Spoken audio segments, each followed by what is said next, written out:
museum depot. The museum depot's vast hangar-like space is home to generations of buses, trams and rolling stock, like this old 72 stock tube car. It's where I'm meeting Raenée Awoonor-Gordon, who is one of a new generation of drivers, and she passes through Tottenham Court Road all the time. But I'm most interested in the handles and how they've evolved into the bars, to be honest. Of course, because these things are quite violent, aren't It's so funny to look at. They walk along the carriage of a disused tube train, then sit down. Now, we're sitting here in this tube carriage that's a precursor to one that you work in every day, isn't that right? Yeah, old school Northern Line. So you're a tube driver on the Northern Line. How did you get into that? It was actually kind of by accident. So I started working on the underground part-time on stations in customer service. I really enjoyed it, and I thought, okay, I don't really see myself working 9 to 5 in a corporate job, so let me see how I can progress in the company, and I applied to be a tube driver. Why did you go for that? I wanted to try something new. I'm quite adventurous, to be honest, and I thought, let me see what it's like to be a tube driver and take it from there. What is it like to be a tube driver? You're in your own world, to be honest, because you're alone most of the day. You have to be quite focused, like paying attention to the gap and making sure no one's stuck in the doors and things like that. There's quite a lot of things that customers don't see, so it's good to kind of answer people's questions about what actually goes on in a day of a life of a tube driver. In fact, to help people understand more about her job, Raenée posts videos online, and she has thousands of followers.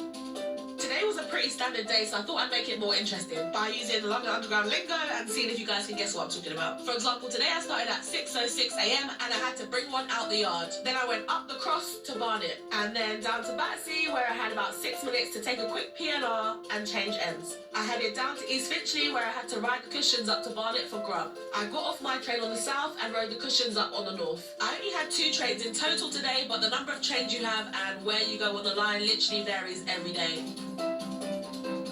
Give me some examples that people might not know about, some of the language that drivers and staff might use. Are you on the cushions? Was it on? Yes. Yeah.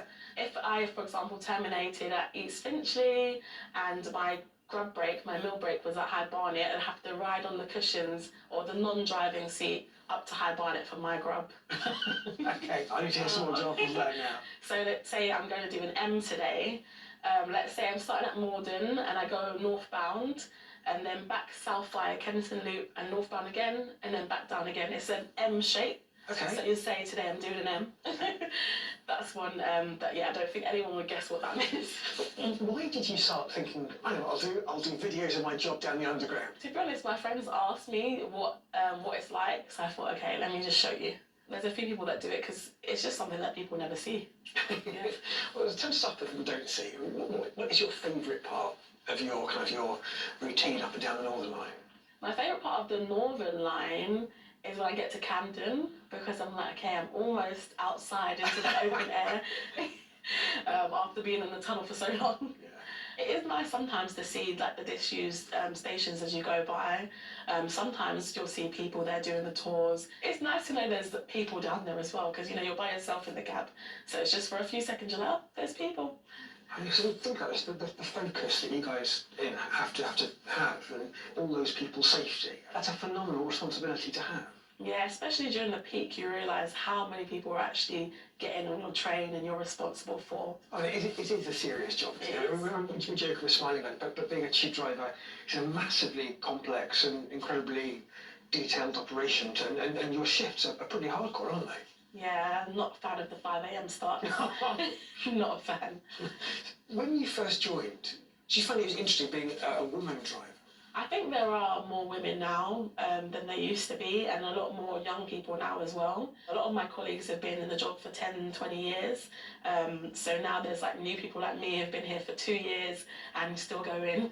So it's nice to see a lot of newer, younger faces. Or do you see yourself as a role model, perhaps, for some young women going into transport? Yeah, I definitely like to show that you can do it. A regular person like me can do the job. I don't think you're a regular person at all. I think it's quite special to be able to do a job like this.